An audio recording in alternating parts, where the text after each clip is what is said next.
Hello everyone, Johnny Miner here, and today we are continuing to learn Japanese with Super Mario Land 1 and 2.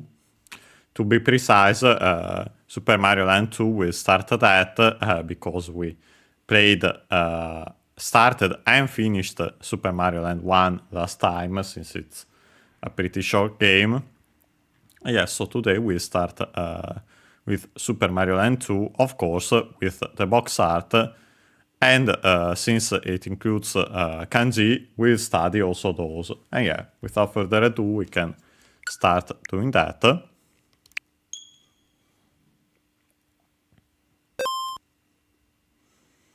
And yeah, here it is. As for the box art, we have again what we have already seen last time, Super Mario Land. Won't repeat myself, but yeah, of course, since we have mentioned all the accents and why it becomes like this Super Mario Rando in Japanese last time. The two, most likely in this case, is pronounced like in English, tsu, well, of course, with the difference that they use that is one of the cases where they simply use the tsu to make it to change the to add they added the vowel as usual, yeah, by adding nowadays it's pronounced tsu with ts instead of simple t. Could be also because it came earlier and at the time still there wasn't a change, or simply they didn't particularly care at the time. Not completely sure. But as for the accents, it's accented. Yeah, it is. But yeah, after that we have, in addition to Super Mario Land 2, this part of the title, Mutsu no Kinka. First and foremost, we have the 6 and a following tsu. So it's actually a numeral plus counter combination as usual. Tsu is the general purpose counter of strictly Japanese origin. We have seen it before, and so we have to use strictly Japanese numbers. For 6, it is mu, with also this doubling of the following consonant, so mutsu. Should be accented on the last syllable, if I recall correctly. Yes, it is. So actually, in this case, with the following possessive particle no, in this case simply to attach it, to say 6 of something, to attach it to the following noun, it should become unaccented, because the rule is that when you attach no to words accented on the last syllable, they become unaccented. So yeah, it should be mutsu no. So actually it becomes easier. And then last but not least, we have the two kanji that we'll study, and of course also their components. The word is kinka, as mentioned. It's a Chinese compound. In this case, accented on the first syllable, so be careful, not unaccented like most of those, but yet the second most common option, which is accented on the first mora syllable in general, but yeah, technically mora. And yeah, so we have these two kanji, and yeah, so let's start studying them. I'll open I show Wiktionary as usual.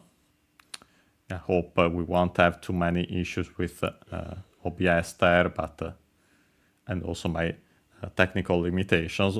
But yeah, as you can see, I had already opened Kinka in Wiktionary, so yeah, you can see it also here. And yeah, here's by the way, the pronunciation in IPA. As a reminder, we have the syllables with the vowels followed by E become palatalized, so it's actually ki,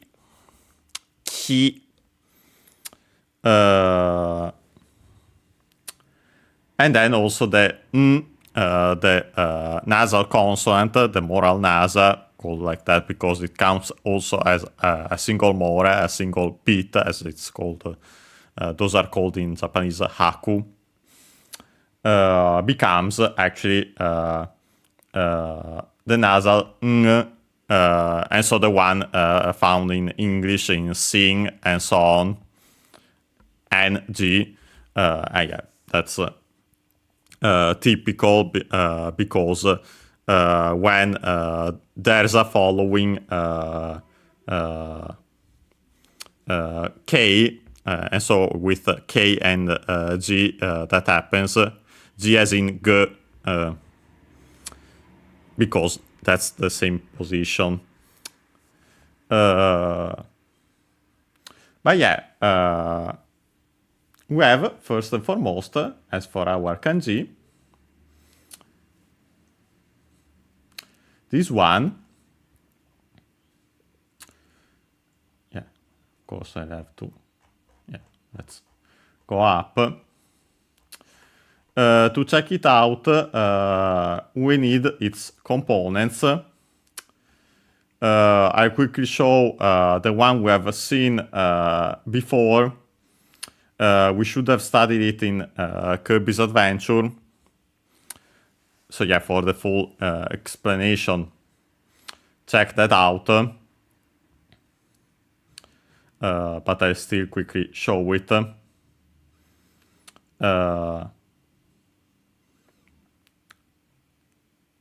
Okay, let's hope. Okay. Yeah, it's this one. Yeah, it's an inverted, in particular, technically, that kanji, but in general, an inverted mouth. And so, yeah, we have this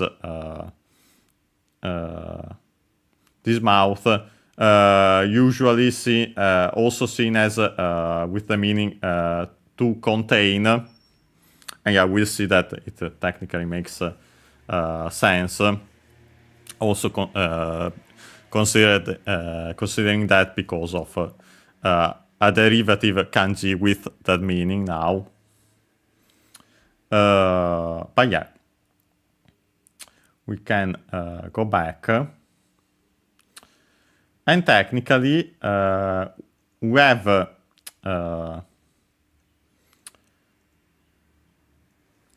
some, well, based on the historical form, technically, the semantic, one of the semantic parts, the one we have seen and we have studied before, is actually the phonetic one, other than potentially semantic, as I mentioned. There are some that think that the semantic parts still have also a phonetic, the phonetic parts still have a semantic component to them.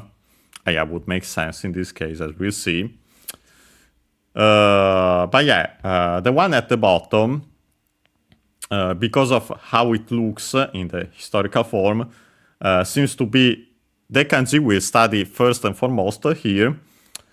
But it's worth mentioning, and we'll see it even better when we study that and also its modern form, that others consider it to be the kanji for earth, soil, and so on.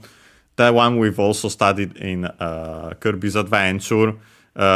If we want to check it in further detail, you can review it there.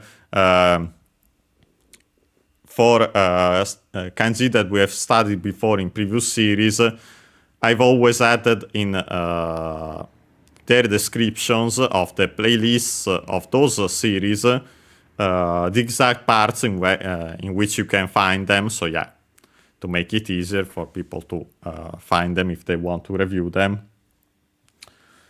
But yeah, otherwise it could be this element, which we'll see in a second. And yeah, it's this one. I'll show the stroke order first and foremost. As you can see, the stroke order, as usual, the usual rules, left to right, top to bottom, and left to right, and also top to bottom, left to right, and top to bottom globally. And yeah, again, left to right, top to bottom, left to right. Notice how in the contemporary modern form, the middle stroke is longer than the one at the bottom. That's important to mention because that's actually the difference between this and the kanji for soil, which we have studied in that previous series, as mentioned, in Kirby's Adventure. But yeah, we have these historical forms, and yeah, one of the most common interpretations is that it's a war axe, and from there it got the meaning for soldier, and by extension then officer, intellectual. Yeah, you can see the historical forms, and yeah, how we got to our current shape. And yeah, again, be careful about the middle stroke because yeah, that's the difference between the two kanji.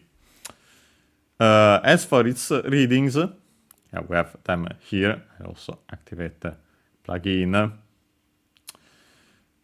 But yeah, on its own, nowadays it's usually not used. Technically, we have samurai,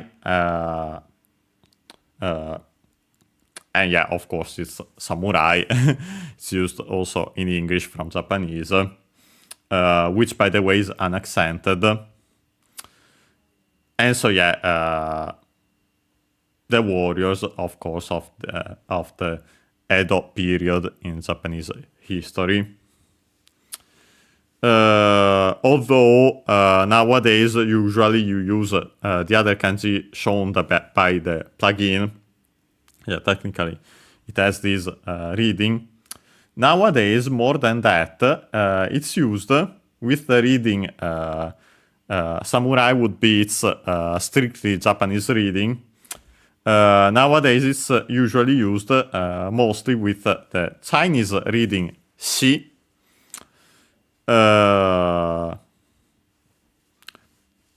Used with the meanings man in general, especially one who is well respected. Also for samurai, yeah, we can see why, because of those original meaning, the meaning of the kanji. Also, it's strictly Japanese reading, if though it nowadays isn't particularly used. More often than not, though, it's used as a suffix for person in a certain profession, especially a licensed one, a member. And yeah, so you will find it in, well, to mention just a couple of compounds,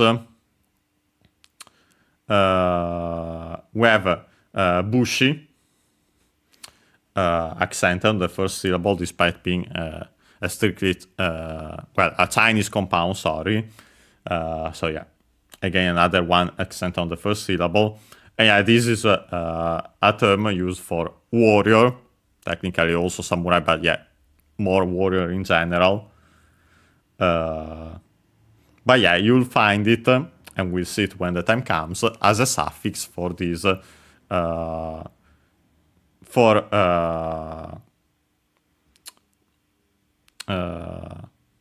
a person doing in a certain profession.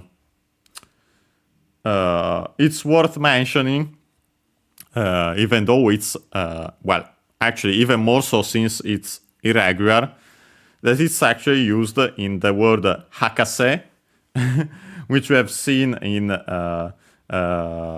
accent on the first syllable. We have seen it without the kanji, but in Pokemon Snap, because of course it's actually the title Professor Oak has in Japanese. Expert, learned person, used as a suffix, doctor, PhD, doctor, but it's a colloquial usage technically, because doctors and so on would have the suffix sensei in a more formal context. But yeah, to specify that it's technically a doctor, by extension we could say a professor in the sense of someone like Professor Oak, as in a PhD. And yeah, that's you have this hakase as a suffix also. Yeah, just as a reminder. And yeah, notice that that se is the kanji, the compound uses this kanji with also another one before it. So yeah, there it has the pronunciation se, but yeah, it's an exception. So yeah, simply keep it. You'll have to keep in mind that compound on its own, but yeah, usually simply she.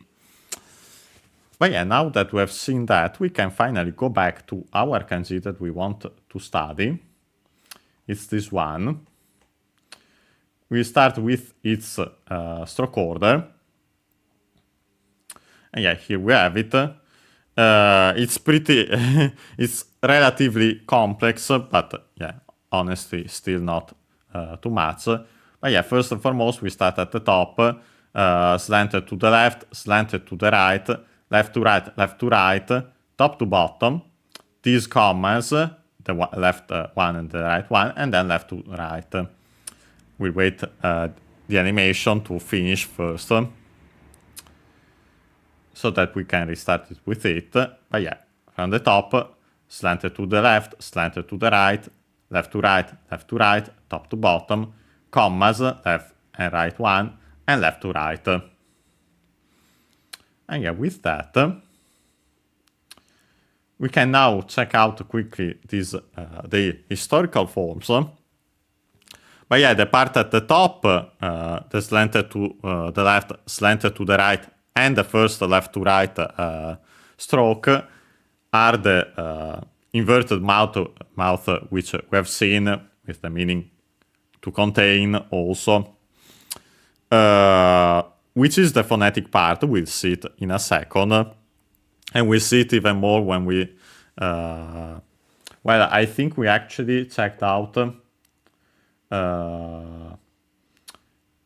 one of its kanji when we... the kanji that we had it when we studied... when we studied it. Or maybe I'm forgetting, but yeah. Anyway, we'll see it again, but yeah, we'll see it. It gives the phonetic, it's the phonetic component, and so the Chinese sound, as we'll see. The rest of the kanji are, we have the two commas, which originally were on the side, are considered to be, well, here is shown as technically another kanji, but we won't study it. Even in the historical form, it was simply represented as two commas, two dots. and they are thought to be two blocks of metal. And then we have what technically is considered here as the battle axe, so the kanji we have just studied. But yeah, others think since it was around this time between this passage of this historical form that we had the change of the kanji for soil into this form. Yeah, so that it's actually the one for earth, soil. So, and honestly, I'd keep that in mind as it makes it easier to remember it. Also considering, as we have seen above here, technically in the written form, the left to right stroke in the middle is shorter than the one at the bottom. So yeah, unlike the one that used to be the battle axe and then became soldier and so on. So yeah, honestly, I'd recommend to follow that theory, even though it might not be perfect. Also because it's easier to remember. If you think about it, with these blocks of metal, this metal contained in the earth, and yes, so it's easier to remember how this kanji is written, and also its meaning, which is metal, the fundamental one, but by extension, as we'll see, also gold in particular. And yeah, first and foremost, let's start with its Chinese reading as mentioned. The one given by the phonetic part at the top. The one used nowadays, technically there's one more, but yeah, usually not used for this kanji. I wanted to show it if possible here. Okay, actually I have to press it and press it again. Also because it's worth mentioning, because it's technically can be used on its own with the Chinese reading. More often than not, the Chinese readings are used in compounds. Sometimes some are used on their own also. Like this one, kin. Yeah, here technically the other ones are shown. While technically con is also used in certain words, also as gone, with the voicing, with the additional voicing. But yeah, the most common one is kin, and also the one used on its own, accented. And that usually has the meaning gold, as in the metal. Gold by extension, of course, also the color. Also, a gold medal, so by extension, first place, as in the prize. Various extended meanings. It's worth mentioning that it's also the abbreviation for Friday, because Friday in Japanese is Kinyobi, day of the week of kin, metal. Also, it's worth mentioning that, I show it here quickly, we have also Kinsei, which we had Se, which we have studied. Hoshi is the strictly Japanese reading, unaccented. Se is the Chinese one. Star, but also used with these words as a suffix for, by extension, planet. And yeah, so the planet of technically the metal, the gold, yeah, it's actually the name unaccented Kinsei for Venus in Japanese. And yeah, so actually simply could be Kinyobi, the day of Venus.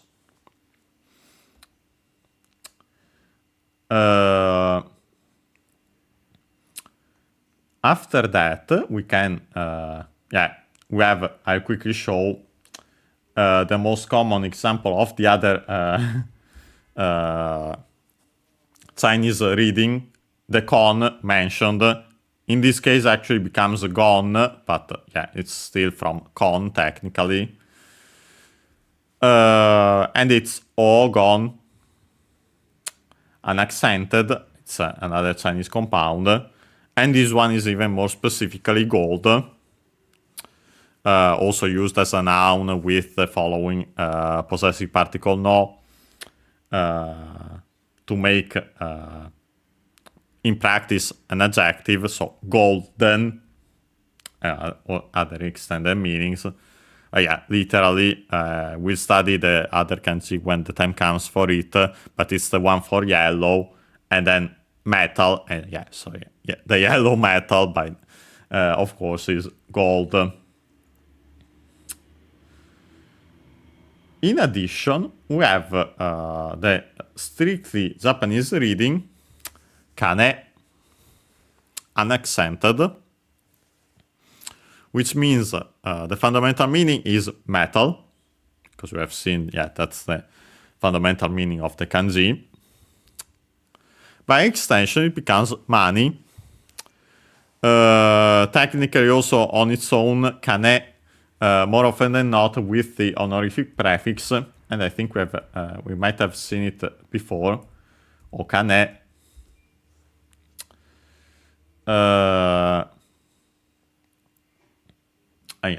Also unaccented.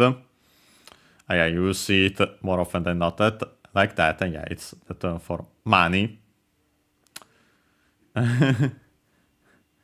Buonasera, Guillaume. Good evening.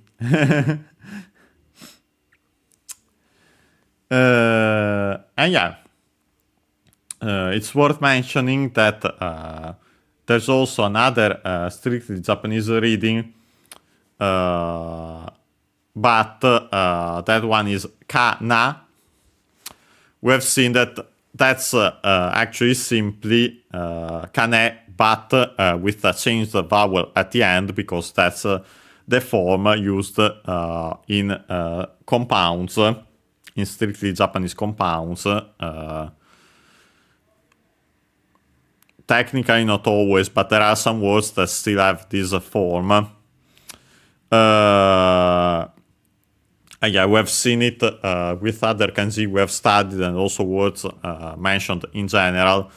For example, he, the one accented for fire, also has this form used in compounds, ho, which we have seen also for the word for flame, hono, which literally would be fire with then the possessive particle, ear. And so the word for flame in Japanese, I'll show it quickly again. We haven't studied this kanji, even though actually it's pretty easy, as it simply combines. It repeats the kanji for fire, but we'll see it again when we'll study it. That ho at the start, even though it uses a single kanji, technically the word hono is a compound word of strictly Japanese origin, and that ho is simply he. But it's unfortunately there are some strictly Japanese words that have this changing vowel, depending if on them being used on their own, or then being used in compounds, especially older ones. But with that, we can go back here. We have checked out also this kanji. And so we can move on to the second one present in the title, which is this one, before starting it, we need its components. We'll start with,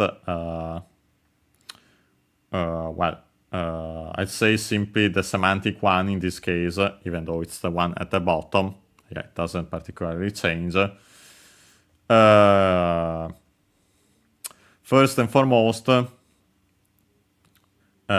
have, we can check out the stroke order. Yeah, you might notice immediately that we have technically the kanji for I at the top, but yeah, that's because of the evolution. We start top to bottom, left to right, top to bottom as a single stroke, left to right, left to right, left to right, slanted stroke on the left, slanted stroke on the right. Let's wait again, but yeah, the first part, the slanted strokes at the bottom, is the kanji for I, which we have already studied. Yeah. Top to bottom, left to right, top to bottom, as a single stroke, left to right, left to right, left to right, slanted on the left, slanted on the right. Hope it worked decently, because I've seen some... Okay, I think so. Yeah, now we can quickly check some historical forms. Yeah, originally it was simply a shell. Here in particular it says kauri. I've seen others saying bivalve. Yeah, in general, a shell. Which were actually used as currency in ancient China. I think actually the cowries in particular, and that's why it mentions that here in on Wiktionary. But yeah, so it was literally simply a shell, but then the top part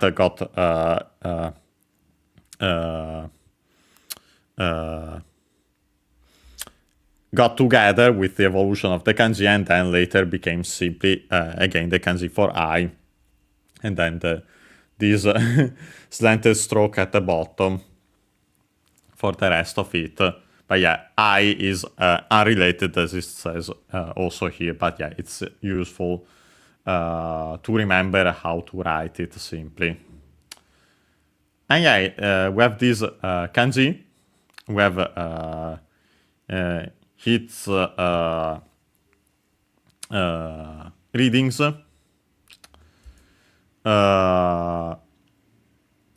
The strictly Japanese one, kai, accented. Technically, in this case, yeah, it's most likely accented, and that's it, because ai most likely is considered as a syllable in this case. It's not necessary, but yeah, in this case it is most likely. So yeah, accented. So on the first mora, so high, low, and yeah, that means shellfish, and also seashell, shell. Then we have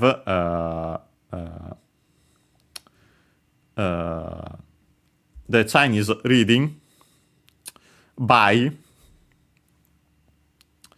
technically from high, from Chinese, but yeah, actually the one used in Japanese is by, which is technically customary reading, kanyo-on in Japanese terms, as we can see also here. And yeah, simply there some changes happened in Japanese, and yeah, they went with them. They sticked, and yeah, they're the one. And so actually are the readings used nowadays usually. But yeah, simply kai on its own usually. And yeah, then technically in compounds usually we have this by instead. Yeah, we can go back. Yeah, so we have seen the semantic part. When we see this seashell in other kanji as the semantic part, usually, and also the radical more often than not. So also used to search them in dictionaries. Because of that, by extent, the shells, cowries, used as money in ancient China, it gets the meaning that it has something to do with money, or even more so with trading. With I've seen also commodities mentioned, but yeah, I'd say with money or trading. And yeah, also it's our case, as we have seen, the meaning of kinka is gold, golden coin. Yeah, so coin, yeah, makes sense. But yeah, first, before checking this our kanji fully, we want to check the other part, which is the phonetic one.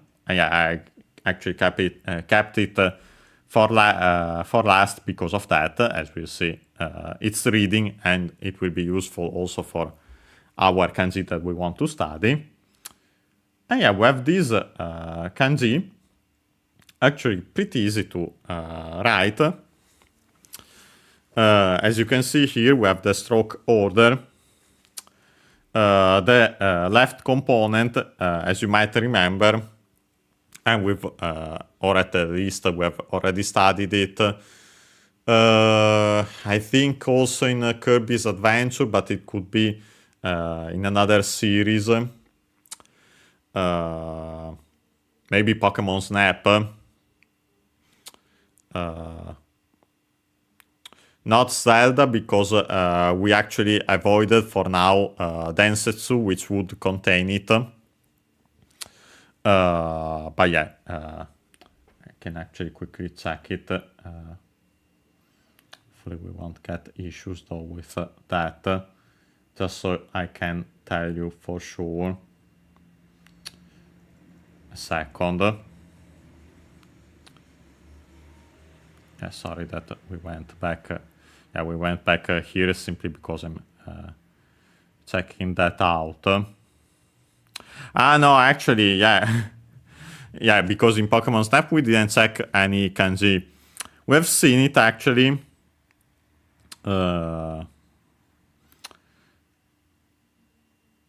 I think I've shown it.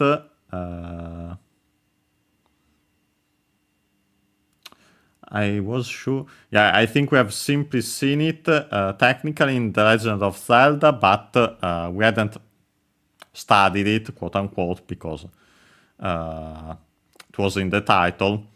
So yeah, let's actually quickly check it here then.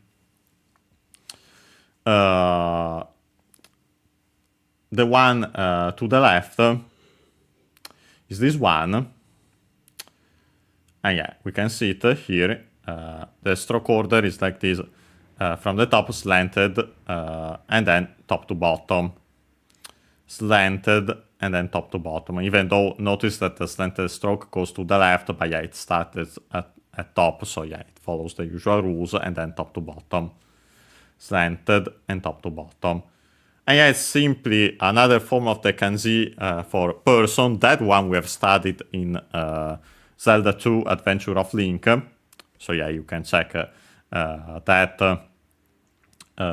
in that series. Again, I put all the kanji we studied then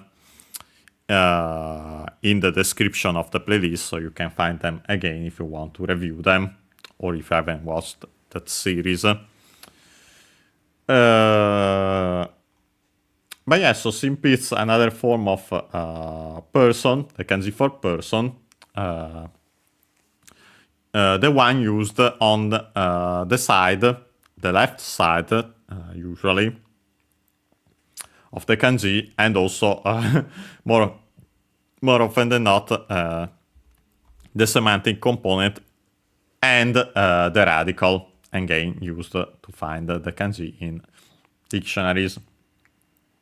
But yeah, with that we can we actually have our stroke order here. So yeah, we write first and foremost that, since it's the left part, slanted and top to bottom. Then we start with the slanted stroke. Again, it goes to the left, but it's here. We don't start with the other one, even though it's technically higher, because it goes top to bottom and then left to right immediately. And so it actually works like a closing stroke, because it's a single stroke, and we have the left to right at the bottom with that. So yeah, that's why we start with this slanted stroke. Yeah, to review it again, left to slanted and top to bottom to write our radical for person, and then slanted, top to bottom, left to right. Technically, we also have this final part here when usually more when writing it with brushes. It was done in Japan at when at the time, especially, still used in calligraphy. But yeah, as for its meaning, it's actually quite easy, and can also be seen even more so with the historical forms. One is a person in its classical position, upright, and the other one in the other sense, so upside down. And so yeah, the meaning is reversal, as it says here, even better, change. And yeah, so that the two, one became the radical for person that we have just seen. The other one became this, the part to the right, but yeah, it's still actually derived from person. And yeah, so we have this kanji, which has the meanings change, transform, technically. We've actually mentioned the word before, because one of its, it has several, technically, both Chinese readings and strictly Japanese ones. But yeah, we have seen it because the strictly Japanese ones are still used nowadays are bakeru, accented, which is a verb, the intransitive verb, which means to take the form of, and yeah, especially in reference to a spirit, fox, raccoon, dog, and so on. To assume the shape of, to turn oneself into, to transform oneself into, and yeah, also to change into, to transform, and so on. And yeah, we can see the meaning there. We have seen it, I think it was in Super Mario Bros. 3, Super Mario Advance 4, because we have seen the word obake, should be accent on the ba, quickly show it anyway, and so we'll also check its strictly Japanese, its accent, yeah, accented on the ba, so low, high, low.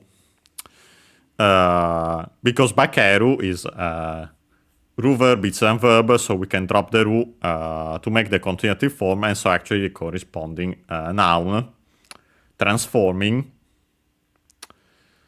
And then we add the honorific prefix o, and so it becomes ghost, apparition. Actually, it's the most common meaning nowadays, but also goblin, monster, demon. But yeah, its origin is actually a monster that transformed, as Japanese monsters, yokai, creatures in the folklore of, in the Japanese folklore, transform. And yeah, that's why then we have this. Its other strictly Japanese reading, mostly used nowadays, is bakasu, also accented, but yeah, unsurprisingly, since it's simply the transitive form of the verb, which becomes, so the meaning is actually to bewitch, to confuse, to enchant, to delude. That's because technically, again, those creatures, those monsters, transformed into other shapes and so on to bewitch, to confuse, to enchant people. Yeah, that's why.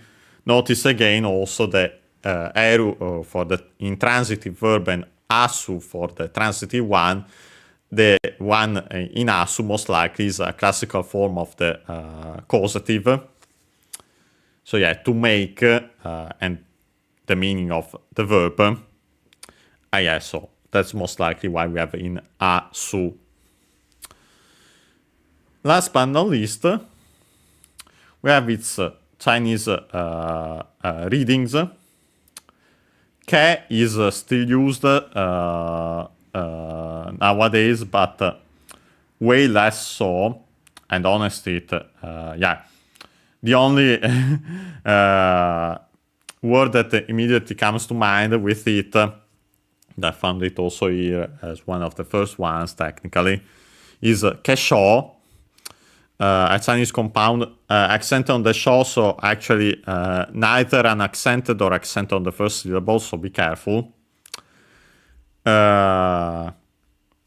Which is, as the meaning, makeup, cosmetics. We have this sho, this kanji, which on its own has the meaning cosmetics, but yeah, with also the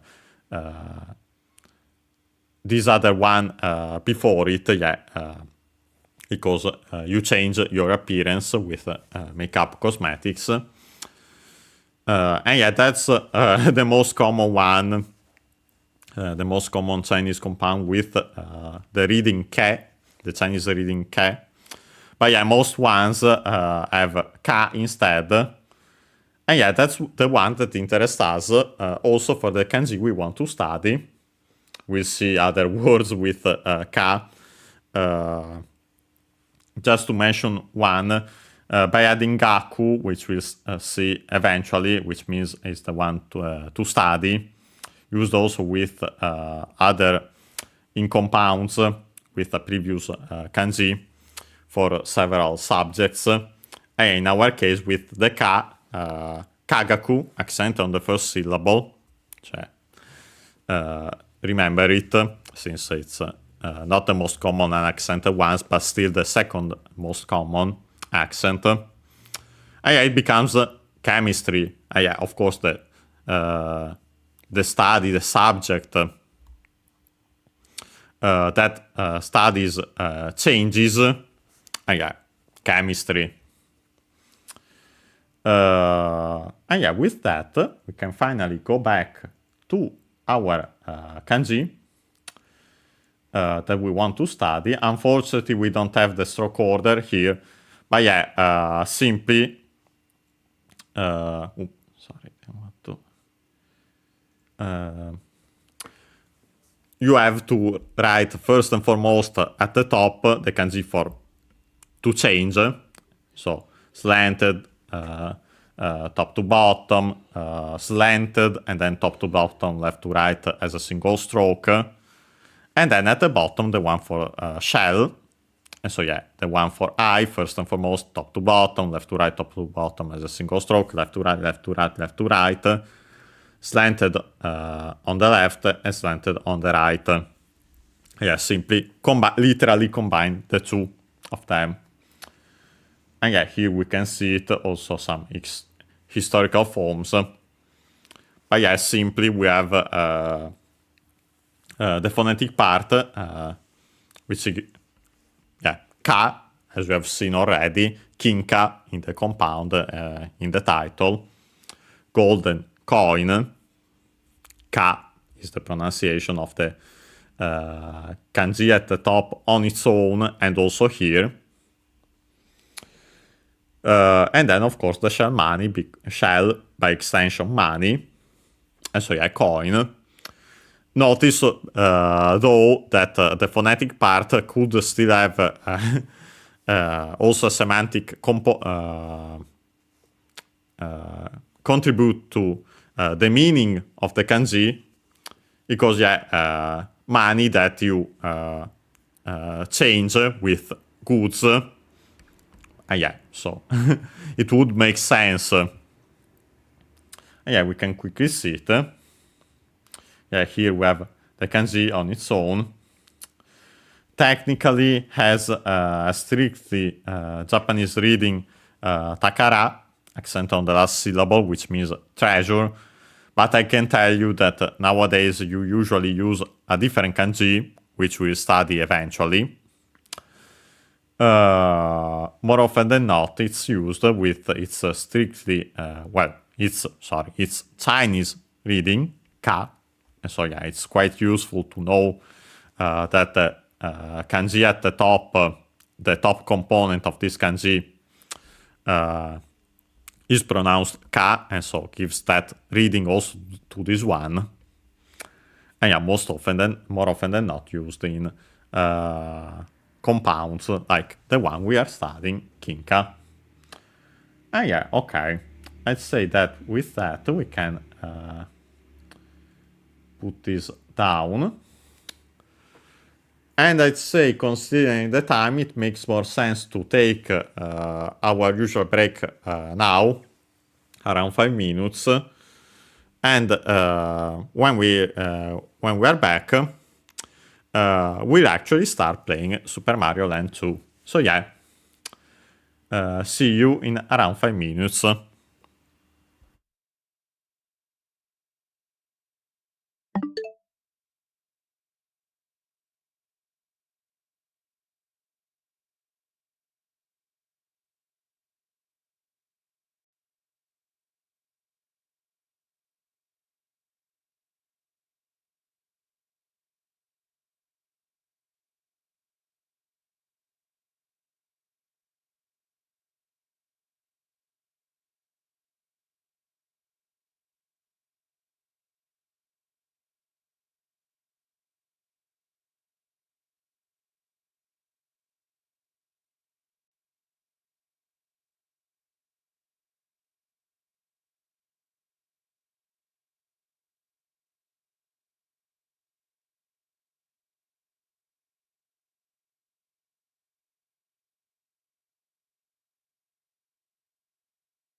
And we are back. And yeah, so now we can continue.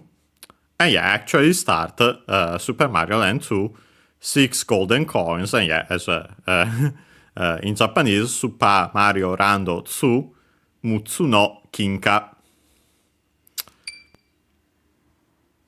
And yeah, as we can see actually here also, in its first screen,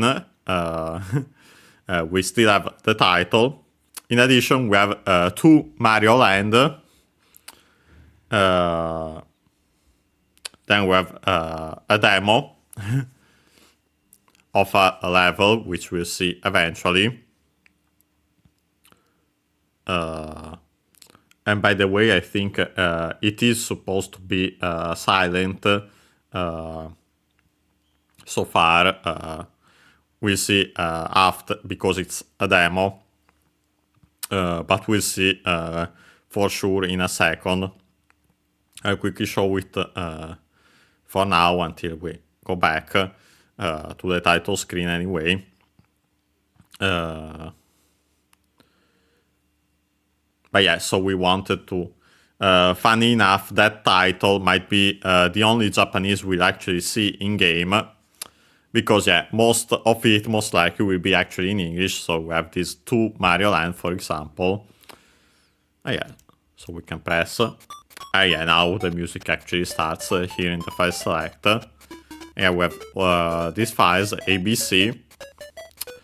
The numbers below them, if I recall correctly, are the number of levels we have finished. And yeah, with that clear, you turn into a bomb and can delete the save file. I can quickly mention, considering that, of course, to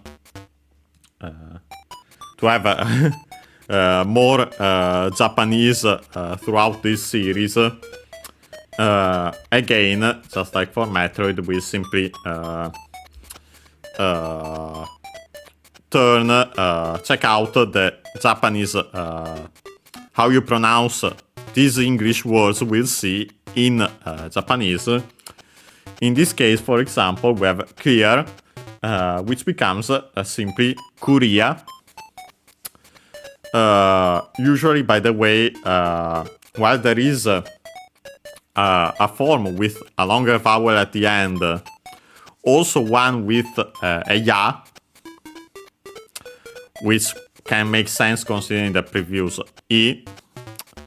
But yeah, the one used more often than not is simply Korea with a short a at the end. In addition, of course, we have the usual additional u, because consonants can stay on their own in Japanese apart from the moraic nasal n, n. L from English becomes Japanese R. It's the closest sound, technically. English L can be a variant for Japanese R, but yeah, more often than not is pronounced as a tap flap, the Korea. And yeah, then we have this A at the end, also found technically in the writing, but even if you pronounce it as a schwa, the closest vowel is the A, and so yeah, makes sense either way. As for its accent, is actually like in English because it's on the re, so yeah, clear, Korea, low, high, low, and yeah, clear in all the possible meanings of the word, practically. Clear as in transparent, clear as in to clear, and so clearing, the noun, can also be made into a verb by adding suru, to do, as usual. And yeah, of course, also clearing, also in video games, as in completing.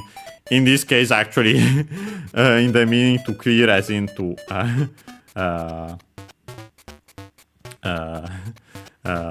get rid of the save file, but yeah, I absolutely agree.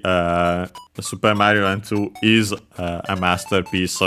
Really nice game. So yeah, I really wanted to play it also for that reason, and also to actually finish it, because I've played it more than once in the past and almost to the end, but yeah, then I never beat the final level, we'll do so in this series, most likely by using at least some rewind, because yeah, it's pretty tough otherwise.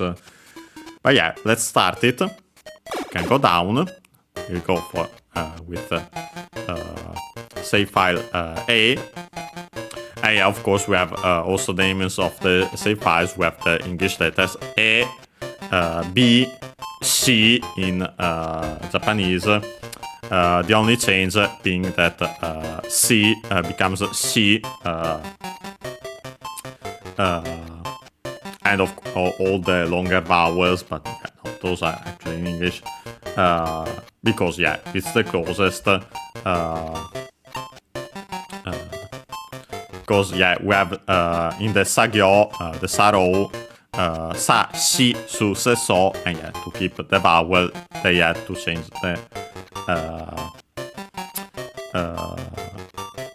the consonant technically, because yeah, it's the one used in. Want to quickly check it. Yeah, the accents all accented just like in. Yeah, exactly. The final level is way harder than anything else in the game. But yeah, after mentioning that, let's actually start. We start here, the game, in front of this mushroom house. And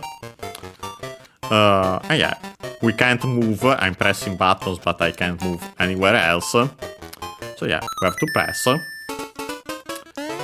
And yeah, we have this first level. Actually, an introduction tutorial, we could say, even level, even though there aren't particular tutorials, considering that it's still a Game Boy game. But yeah, more like an introductory level. I seem to remember.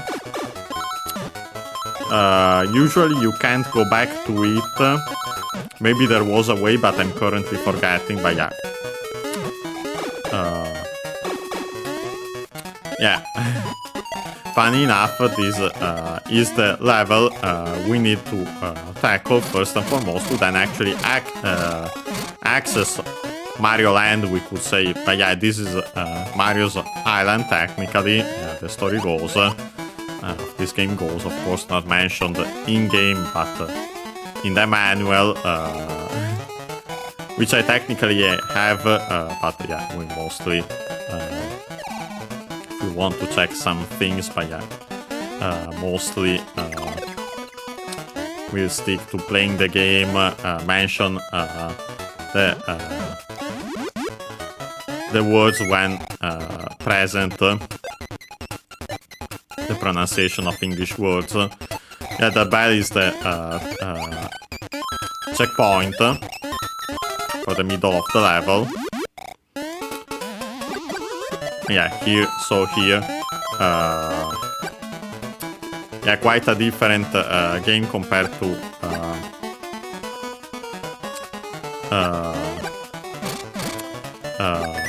the first Super Mario Land, both in aesthetics and also some controls and things, like also that visible checkpoint. Yeah, we have these blocks that we can destroy with fireballs. As you have seen, I destroyed those before, then by pressing down, so Mario starts to spin with that. Spin reminiscent of Super Mario World, as we'll see when we play that, which will be actually soon enough, considering that it's the next game in order. Well, technically this one came, well, I didn't want to do that. I'll show why in a second. So I'll actually rewind here. But yeah, technically it's the game in next in order, not counting this one because of course we actually I combined it with Super Mario Land. And yeah, I wanted to come up here since we have this bell. And yeah, you want to touch that if possible instead of entering the goal like that, because you get a mini game, yeah, just like the first Mario Land in this case. And yeah, with that I actually got that. And yeah, we still have these arts as the 1-ups in this game. And yeah, I can actually quickly show.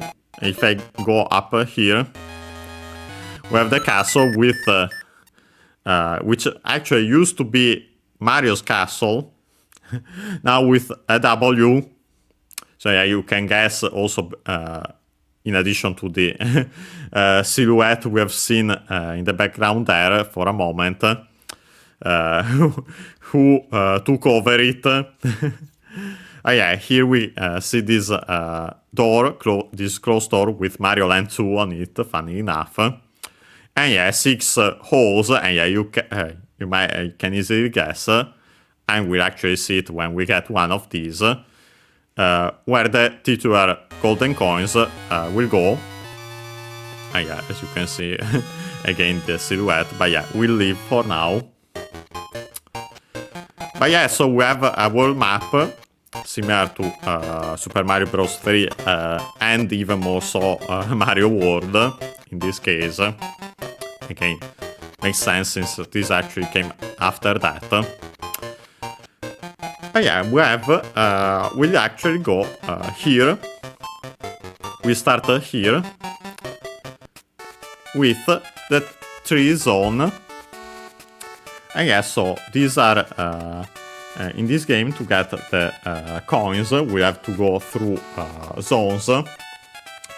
And each zone has its own coin, golden coin. And yeah, so we have another English writing. We can check it out quickly. First we have a tree,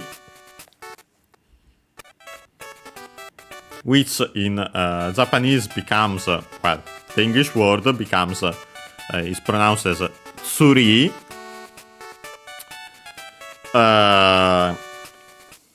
Tsuri. Notice, first, well, the easier part is the ri at the end, just like in English. Also with a long vowel, but yeah, it makes sense, it's chi.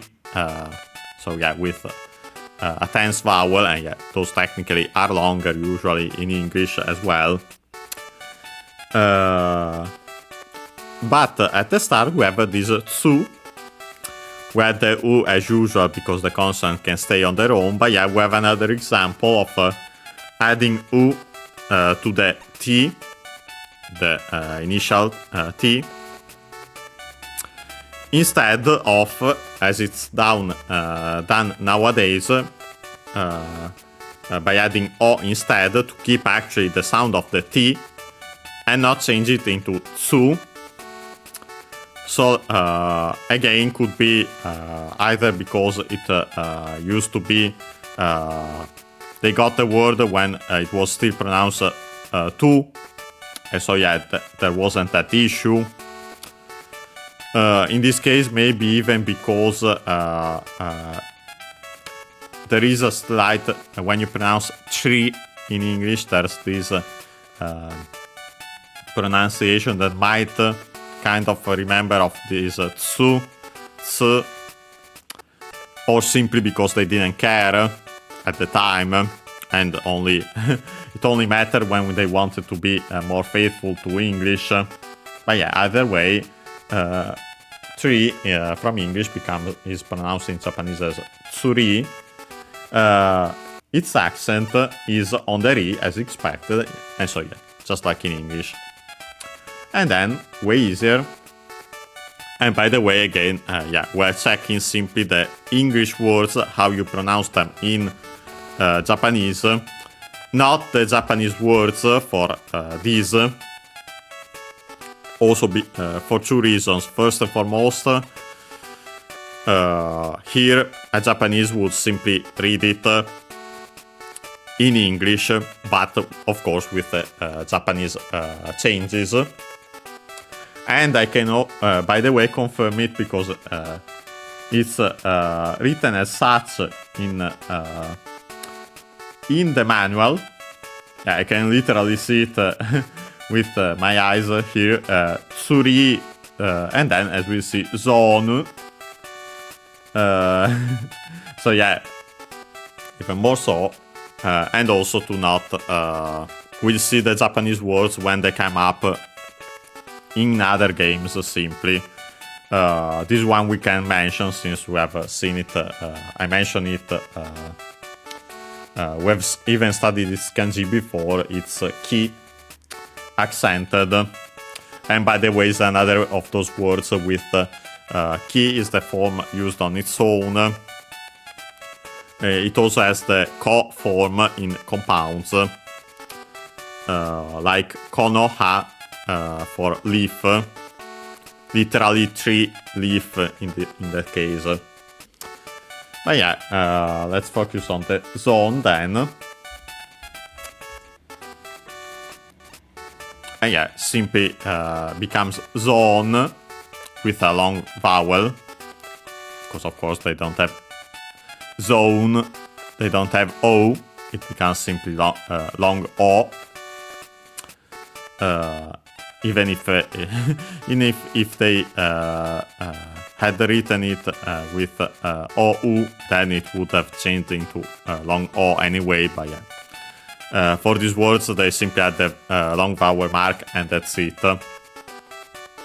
And then at the end, N on its own, because yeah, it's the only vowel, only consonant that can stay on its own, because in Japanese, and yeah, so zone. As for its accent, yeah, it's accented like in English on the first syllable, on the zo, on the first more to be precise, and so high and everything else low. It's a funny word to see it in Japanese, because it uses the similar so and n and n, which in katakana are quite almost identical. But yeah, we have actually seen what the difference is. And again, review, well, you can of course also check simply materials online and so on. But yeah, we studied katakana in our Super Mario Bros. 2, as in the Lost Levels series. So yeah, you can review it also by checking that out again. And yeah, we can finally actually start playing the Tree Zone. And yeah, we have this level. And we have a mole there.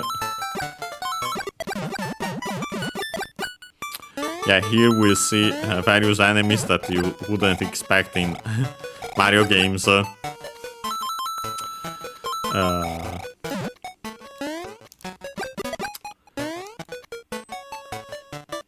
like these frogs, like these. All these animals in the Tree Zone.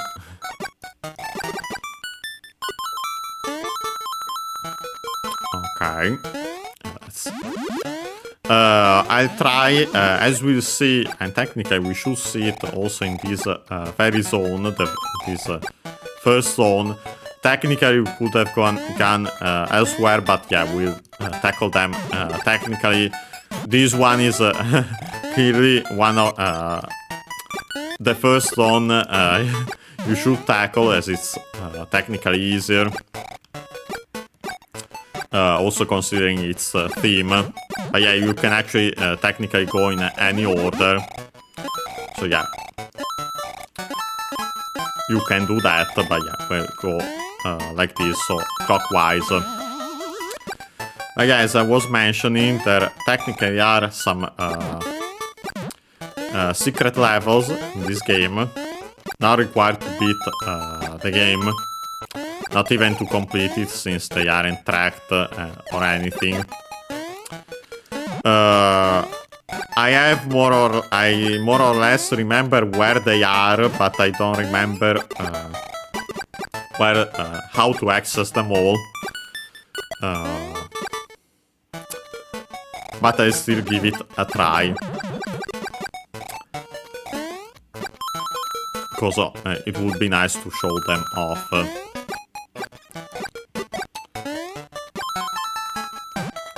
here we are. And yeah, as you might have guessed, yeah, also by these blocks, yeah, here we have the goal. We want to jump up here as usual and get the bell.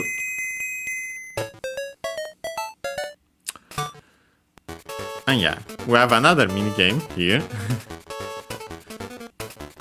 Yeah, this is actually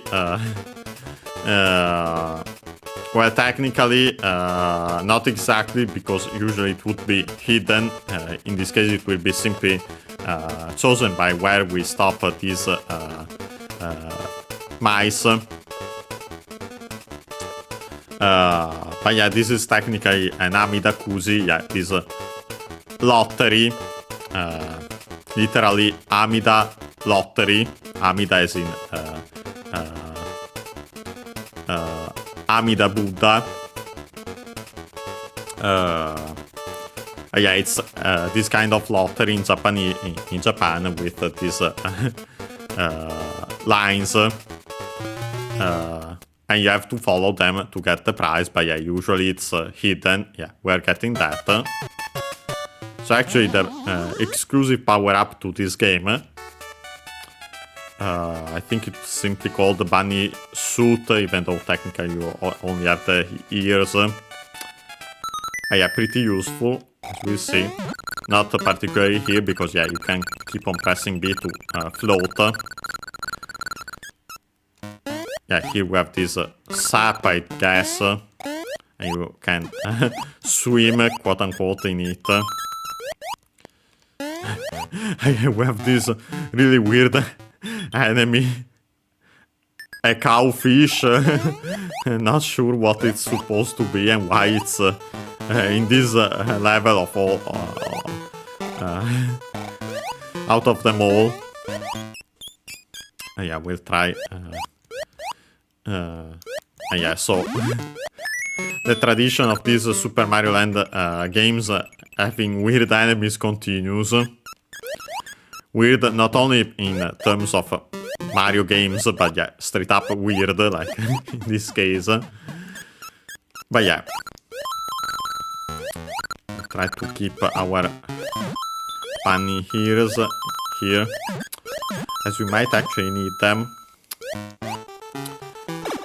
This might be one of the levels that have a secret exit, even though I'm not completely sure. We'll see, and if I can find them. Okay, but yeah, for now let's continue. Yeah, here we have platforms that fall, of course. Okay, let's continue. I think I want to stay here on the top path. Too bad that I fell here. Almost tempted to go back to get the fire flower, but yeah, then I'd risk to fall then again.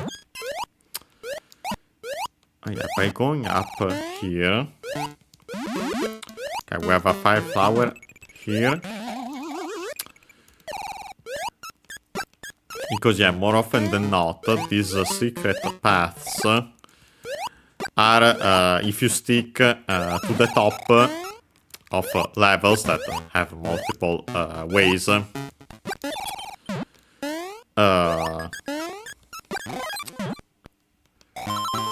then of course keep on going to the right. There are exceptions. Yeah, that life is a trap.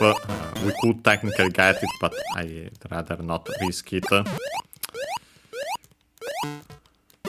Yeah, I think actually to get it, in this case, let's see if I can make the jump here. Yeah, you really want to keep some bunny ears, yeah, to get to that pipe. I might give it one more try if we get, yeah, as you can see here we have the ending. But yeah, we might actually come back here to show it as soon as we get some bunny ears. Okay, yeah, let's actually try to get it by rewinding here. And then to replay immediately this level. And as you have seen, you can actually straight up miss... Okay, yeah. That will get us the lives, but we don't want those. Yeah, you want to actually press it earlier here. Yeah, even before you see it, so yeah. Only by remembering it. Yeah, so I'll actually quickly replay this level since... Yeah, that I'm pretty sure is a secret exit. And a relatively easy one as long as we can keep our bunny ears. But yeah, honestly, I can simply rewind if needed.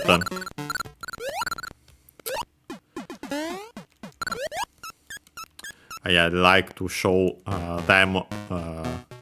I won't promise to show them all because I might straight up not remember some of them. But yeah, the ones I remember and or notice, we try to get them. Like in this case, even if it requires replaying a level, honestly. Especially in such a case where it's honestly not that long anyway. Here we want to be careful. Okay. Okay, let's jump up here. I think there's at least one more secret exit, maybe two, in this zone. We'll see. Yeah, this is one of them. Yeah, here we are. Let's avoid getting hit by the enemy, so yeah, didn't even have to rewind here. Yeah, you straight up need ears. And yeah, more often than not, there are some exceptions. Secret exit will be marked with these doors. Doors like this one. And yeah, if you enter it, you hear the music. And yeah, as you can see, by taking that, we get here to this level. By the way, you can actually can't leave it. I'm pressing the buttons to move, but yeah, they don't do anything. So yeah, we have to play it. If I recall correctly, if you die in this, then you might not be sent back. And yeah, honestly, more often than not, they're simply bonus levels. Here we have some Koopas. But yeah, funny enough, yeah, we have some really weird enemies, but yeah, then we have... and yeah, by the way, you want to make the shell continue if possible here. Yeah, it was off screen, but we got to hit them all. Let's get some coins. But yeah, here the Koopas and Goombas are regular ones, unlike in the first Super Mario Land, as we have seen. Especially the Koopas, which were explosive there.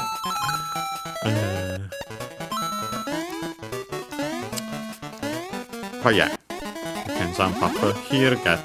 yeah, as you can see, we are getting multiple 1-ups, so yeah, it's a chance to get... These secret levels, like this one, are more a chance to get some more lives than anything else. Yeah, so we've shown it. And yeah, you can't go back to it. But yeah, it's still visible on the map, so that's cool. Yeah, I do seem to remember... and by the way, I didn't check before, I didn't pay attention to it. I don't remember if those flowers were already there. Because yeah, sometimes there are changes to the map also in its aesthetic.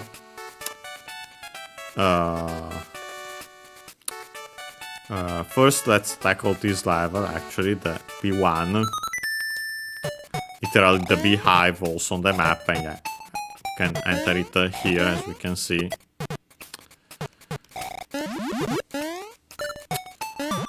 For now, I'll keep the ears. Okay, considering the time, we'll finish this zone for sure. Maybe even a second one. Yeah, there's also what looks like a skeletal bee there. This big one. Yeah, that acts more like a thwomp than anything. Not sure if you can actually defeat them or not. I'm not risking it. Well, I actually shown it there, but yeah, let's not lose the power up. Yeah, you can zap on them, maybe with the fire flower, but I'm not sure. They might straight up be thwomps. That's spikes, so let's avoid touching it. And what's interesting here, not the best here with the bunny ears. Let's see if I can actually do it. Nope. Yeah, you actually don't want to go into this pipe anyway. It's the center one, yes it is. And yeah, then you can actually hit these blocks. You can go back up by making the jump here, as shown by accident. Yeah.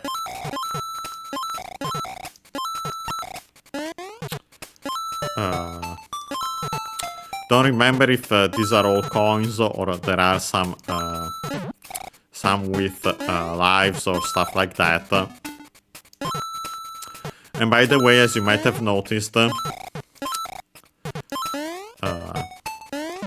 I don't think coins in this game give you lives. Well, for sure, what's sure, and I did remember that, you can keep more than 100. It doesn't go to 99 and then reset. Because coins can be used for a certain something, as we'll see eventually. I'll show it. Yeah, as you've seen, there's a one there with when I defeated an enemy. Yeah, if you defeat enough of them with a star, you get 1-ups. Couldn't do it there, but oh well.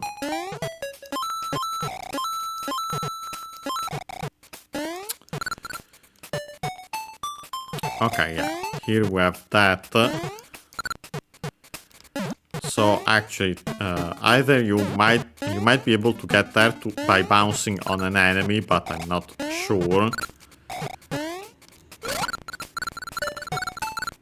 So yeah, I'll actually use the bunny suit here to get to the top. And so the bonus game. By the way, what I didn't mention, yeah, we've seen goal next to the goal. I think we have seen it in previous series. But yeah, that becomes simply Goru in Japanese with the pronunciation accented, just like in English. And yeah, simply with a long O, and then of course the Ru at the end, the additional U, and also L that becomes Japanese R. But yeah, goal of course, with all its meanings from English. Also goal in football / soccer and so on. But yeah, before that, here, up here, you can see it also because of its different shape. That's the boss level. We'll tackle it in a second. I was convinced that there was actually another secret level, but let me quickly see. Well, first and foremost, I want to tackle the other one anyway. Yeah, so we'll try this first, and then we'll see. Yeah, we'll keep the secret level for last. Yeah, here we have we are jumping on leaves. Yeah, there was an ant on the map. We have them also here. We have piranha plants, both regular ones and fire ones, spike in this case. Yeah, still fire piranha plants anyway. Yeah, here we actually have also to climb. And then we have a life. Which you can get like that.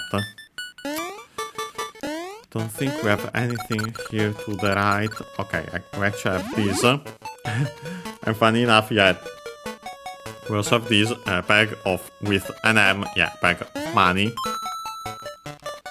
And yeah, so it was 50 coins. Let's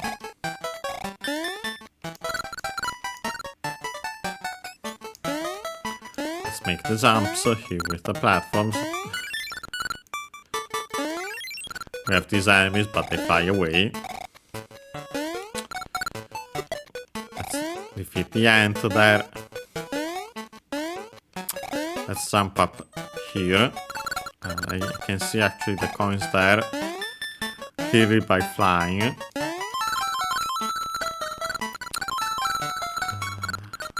Okay, actually made it. And yeah, it was actually simply for the coins. Then particularly matter. Let's jump up here. Oh boy, got the life, but the life is nice, but that was rude, the invisible block there. Okay, we can get the goal. The bell as usual, to get also the bonus game. We have this one. Yeah, 3 lives.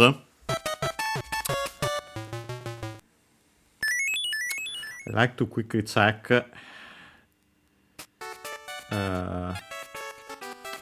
for the secret potential secret exit. Sorry if we get a little issues here. Okay.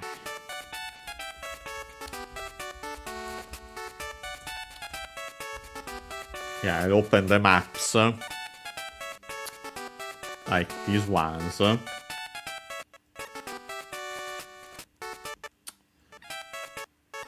I hope I am not getting too many issues here. As I can see the error on well, the warning on okay, no, actually I see only special, so yeah, I think it was simply only one quote-unquote special in 3 zone, so yeah, I think it was only the one in the bottom. I could open... Okay, zone map, yeah. Okay, for now this will be enough. And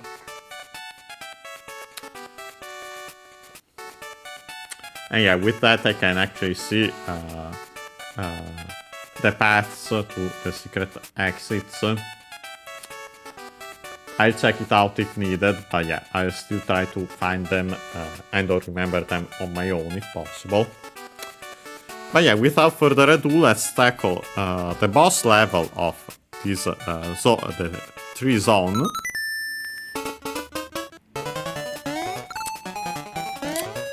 And yeah, as you might notice, yeah, we don't have straight up a boss.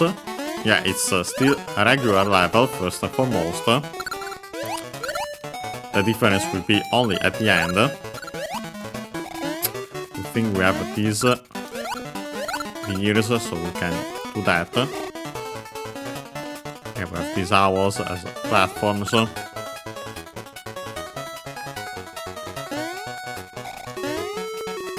Okay.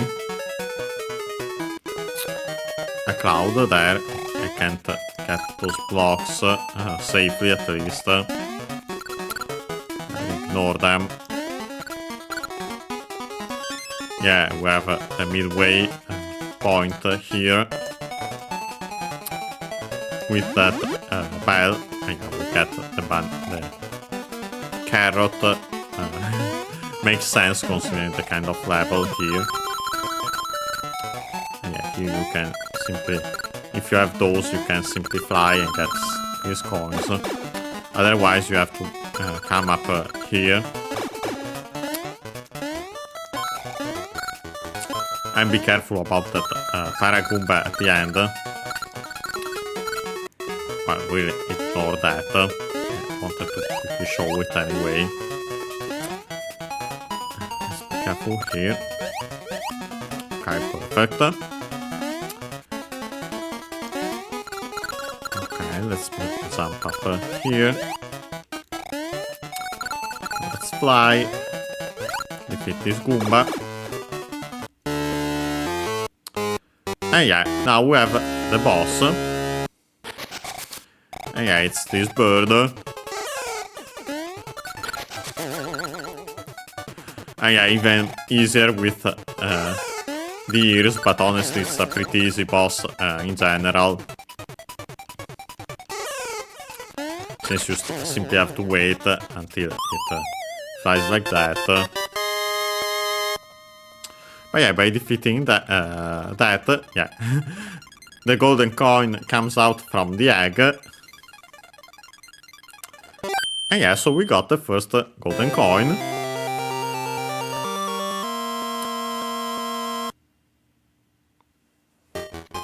And yeah, as you can see with the flag, we have completed, well, finished.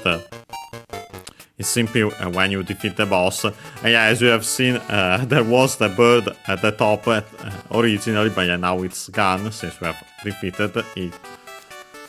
But yeah, when you finish a zone, you get that flag on it.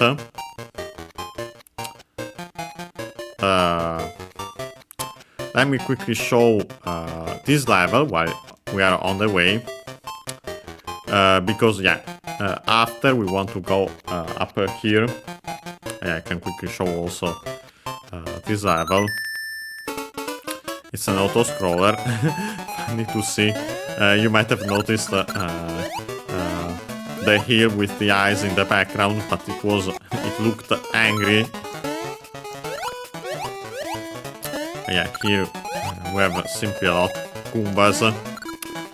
You might have noticed. Yeah, I won't actually. Sorry, let's not do that. I did it again. So, as much as I technically would be fine with taking the loss there, let's not do it for now.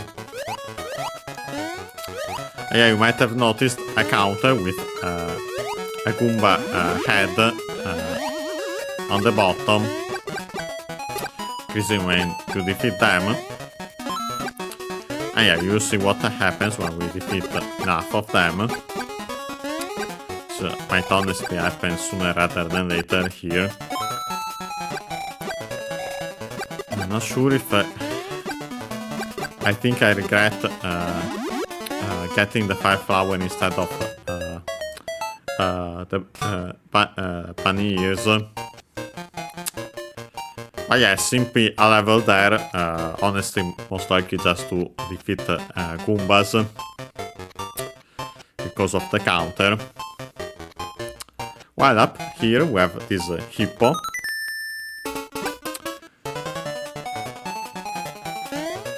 And releasing these bubbles as not technically. Yeah, you don't want to touch the water there. You want to keep on pressing the jump.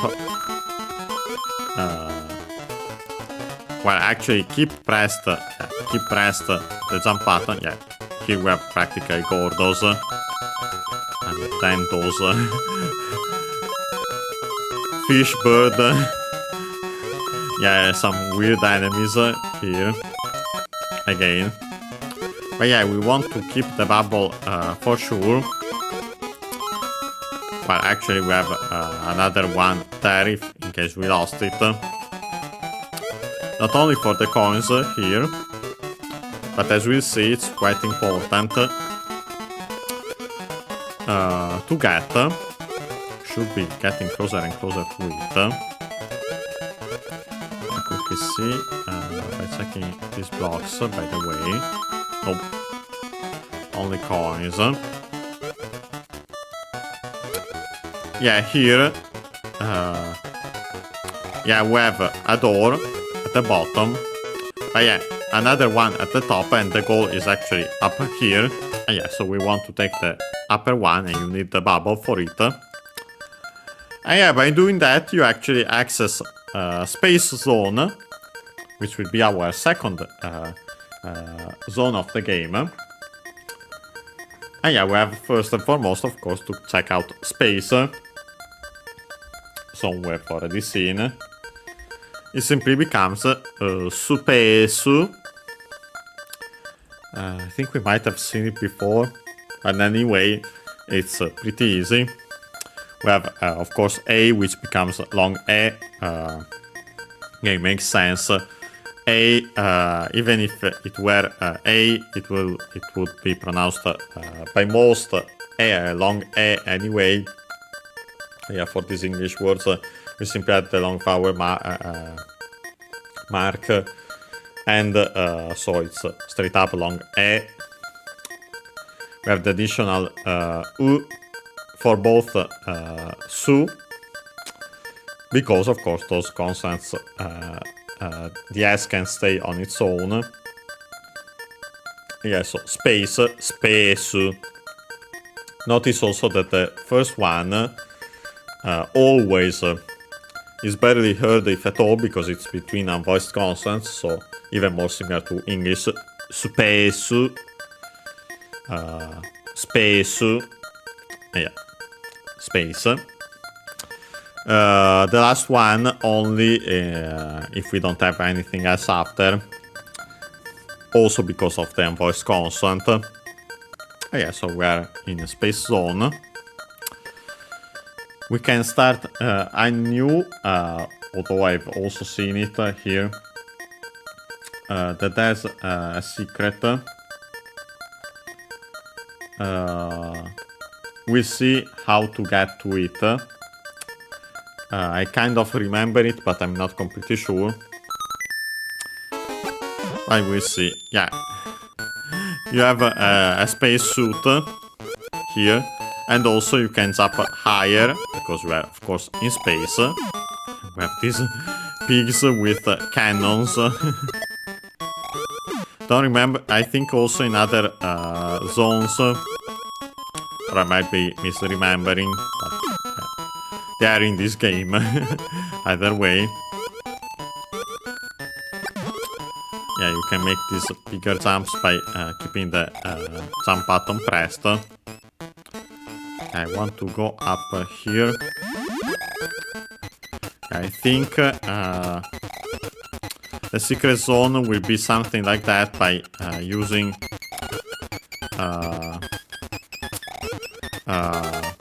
by jumping on some blocks, secret blocks, hidden blocks, should say.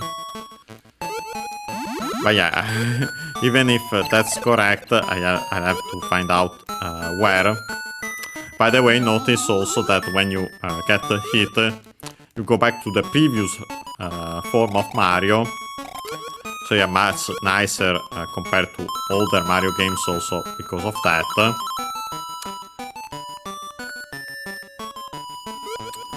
And yeah, beyond the final level being so difficult, that's why I actually played this game almost to come to the end, unlike older Mario games. Because yeah, that absolutely helps. Okay, yeah, we found one of those. Maybe it's here. We'll see. Let me see. No, only one. We'll have to see where those are. If needed, I can open them up, but let's first give it a try on our own. Having one of them there is suspicious. I That is simply be to make it easier to avoid these spikes.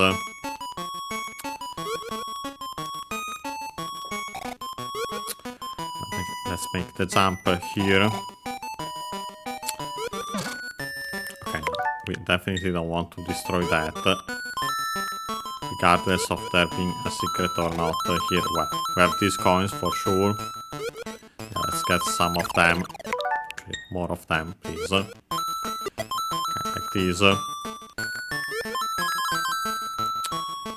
can make the jump like that to avoid the spikes. Okay, that I'll take. Okay, yeah, here we have the end of the level, so yeah, it must be earlier.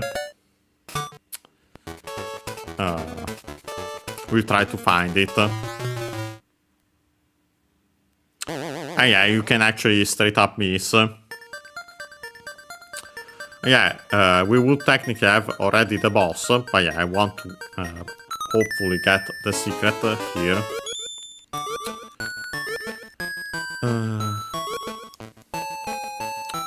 Okay, try to make jumps, especially in these upper parts, because yeah, you want to find some secret blocks and then go up.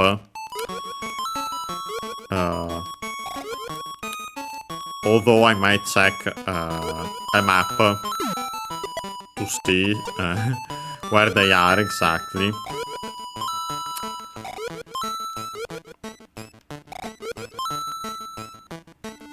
I feel like here could be a good spot for them. Considering we're already pretty high, but yeah, it doesn't seem like it. The other spot that makes the most sense is where this one most likely just for the 1-up. It's where we've seen the other invisible block. Or maybe it's actually up here. I feel like on my own I might not find it, so yeah, let's actually pause, and yeah, this is how the game looks like when you pause it. Let me open quickly the Space Zone Area 1 map. Okay, yeah, it's where we found the hidden block first, but yeah, I'm not sure why I didn't find the remaining ones. So yeah, actually, I would have found it on my own, but yeah, for some weird reason, it didn't fully work.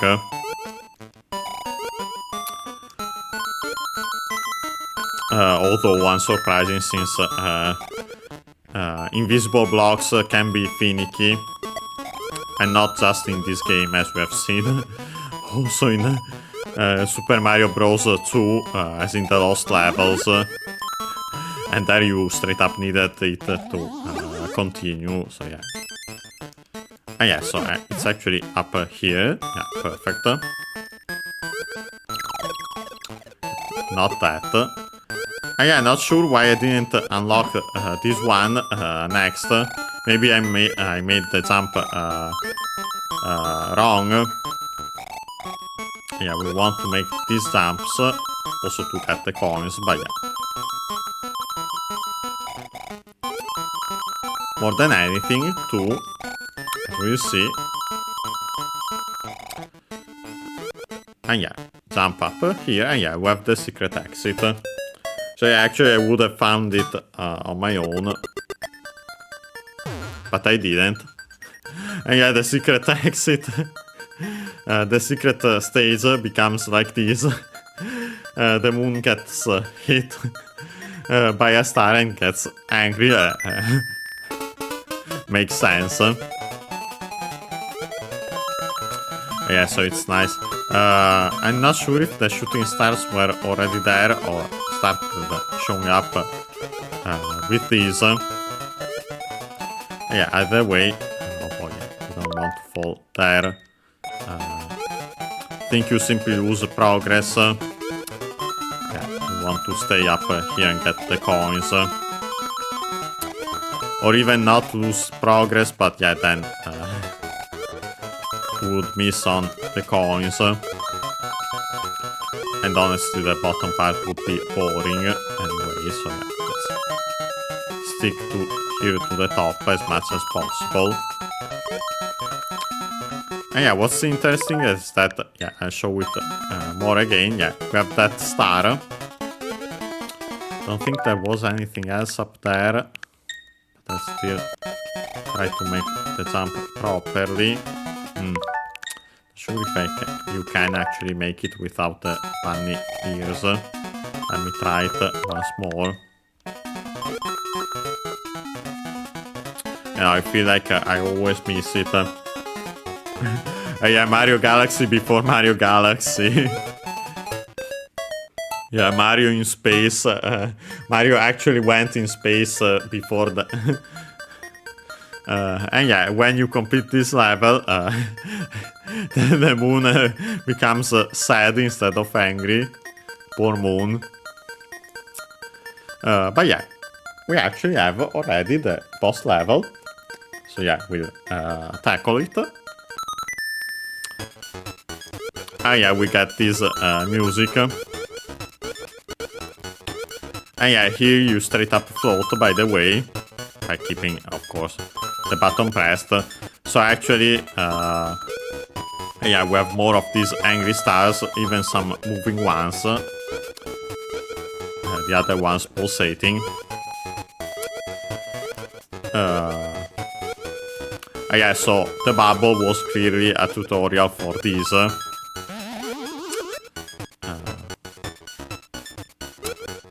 yeah, that's why, other than, of course, the logic of having to get to space in some way, and yeah, so you need the bubble to do that. Yeah, it was also a tutorial. Honestly, it's cool when tutorials work like that. Really, really cool. Other than, of course, as mentioned, the logic of how Mario got to space. And yeah, in a bubble, in this case. And it's funny if you think about it. Speaking of Mario Galaxy, since bubbles show up also in that game.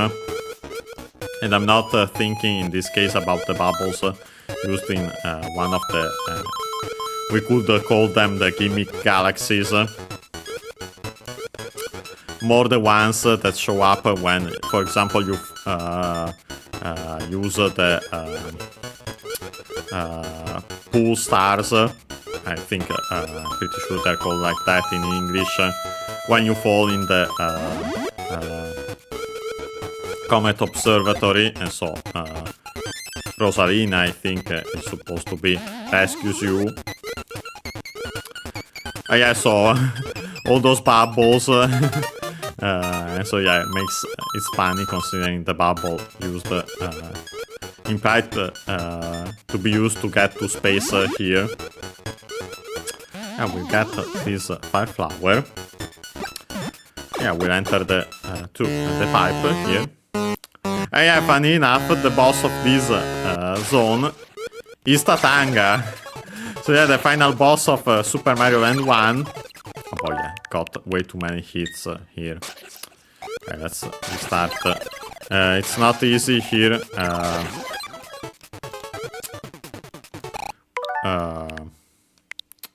Okay, I actually keep the loss. But of course, by doing that, we'll have to go through this part of the level again. I wonder if I could get that. I think there was an... Let's avoid that, please.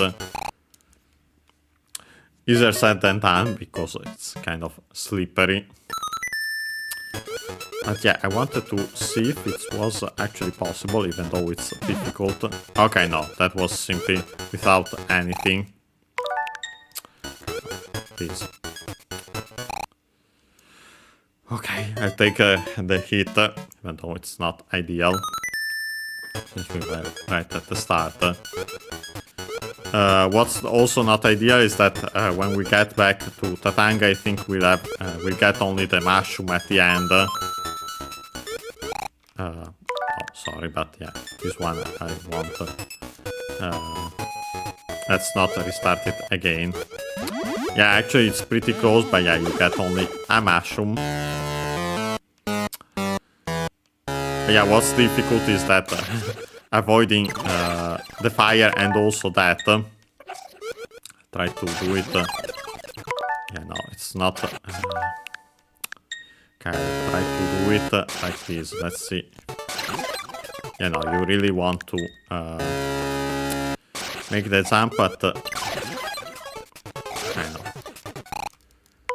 Yeah, no, this time let's actually. I have to remember how to do it. Other than, of course, simply taking the hit. While I can do that, you have to be careful here.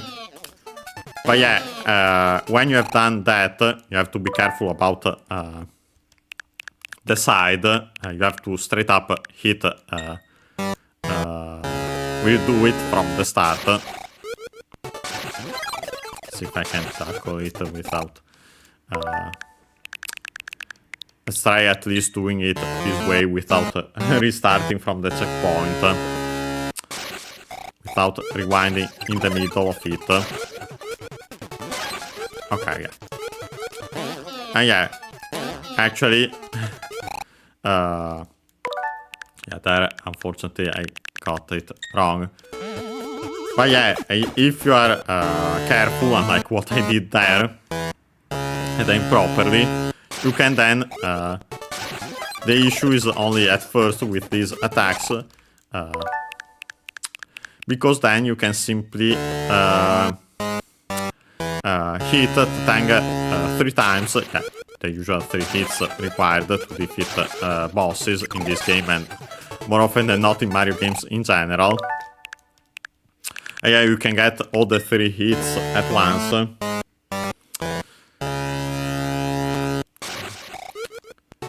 Let's actually try doing that. Like that. 1, 2. And then always the last one because I move out of the way. Okay, let's give it one more try from the start just to make it. I could rewind straight up there, but wanted to give it a proper shot without losing time going through, even though it's relatively close.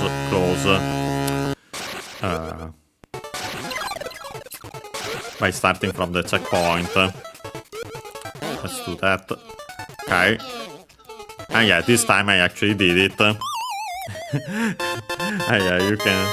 So yeah, we've defeated Tatanga again.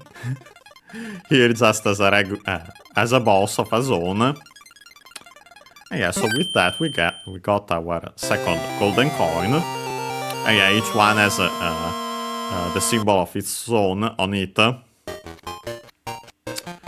Unfortunately, from here we can't see it, but I think there might be a flag also on the space zone.